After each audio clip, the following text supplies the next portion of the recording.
come to this short film about Still Moving, and I hope it's an invitation for you to reflect on the whole subject of leading big change and how to do that well. Perhaps a chance also for you to notice your own leadership and reflect on how you lead change. And I'm really hoping that it could be a prompt to action. So who are Still Moving and why do we do what we do? We are a bunch of change enthusiasts, and our passion is to try and help organisations implement big change successfully, and in particular to partner leaders through that process, looking into their own leadership and how they approach change as part of that. Why is this important? Well, 75% of change efforts fail. $80 billion a year around the world is spent on change programs. So that is therefore $60 billion every year is wasted. How could that money be spent more effectively? Our passion is to find out the 25% of change efforts that succeed, what makes the difference? What is the secret recipe on how to lead change well?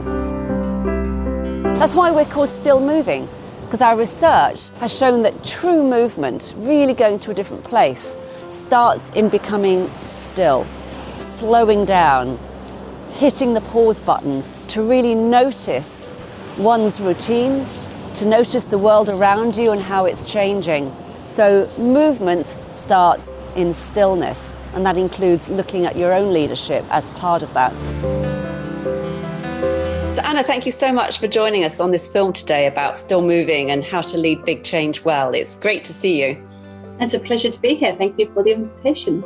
I love the way that you and your team really stand beside us, hold our hands and nudge, and it just you make it such a safe space for us to connect with something that is very difficult for us.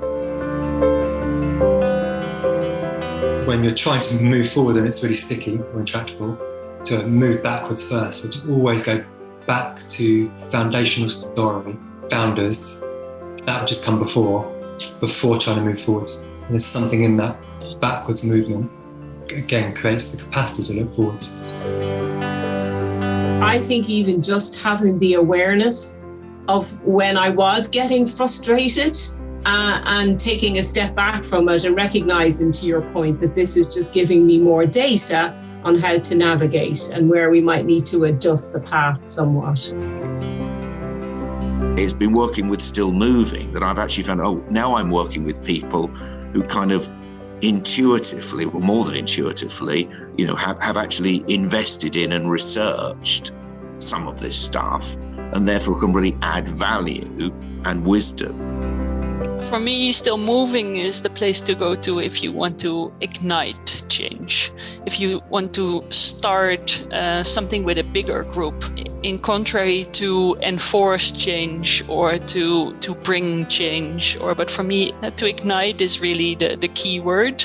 You have to want to do this together and take your role as a leader in this process, and then you're absolutely the best to help a team.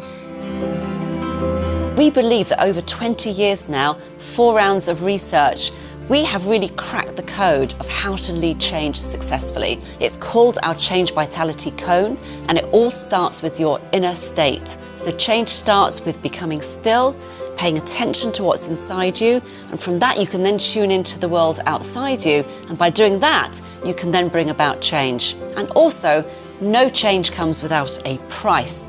So making disturbance your friend is another key message. If you do work with Still Moving, it might be a bit uncomfortable, but hopefully we will help you guide you to more successful change. Many people will benefit from all the findings you have done once again. I think what you offer is deep wisdom rather than quick fix solutions, and that's what the world needs. HR leaders who are looking to bring around cultural change in an organisation, the Still Moving model brings a lot of rich insight. It's fantastic to take part, and really excites me that this work is happening and that you're building on something and taking it forward. It's brilliant. It's been a real pleasure and continues to be so, and thank you. If as a result of viewing this film you'd like to learn more, and importantly perhaps take some different action as a change leader, what might you do? Well, firstly, you might want to read my book, Still Moving, How to Lead Mindful Change, a lot of my personal story in here as well, but really sets out the main concepts I've been talking about in the film today. Also, I would really recommend you get a guide, a coach, somebody you can talk to, share your stories about leading change with, who might be able to give you some extra perspective on the system that you are leading. Finally, what I would say is to become more deliberate and intentional and conscious of how you go about leading change. There are different ways of doing it. There are different practices you can use as a change leader. But when you have choice, you become more discerning as to what will truly lead to success in your context. And I wish you good luck in your path.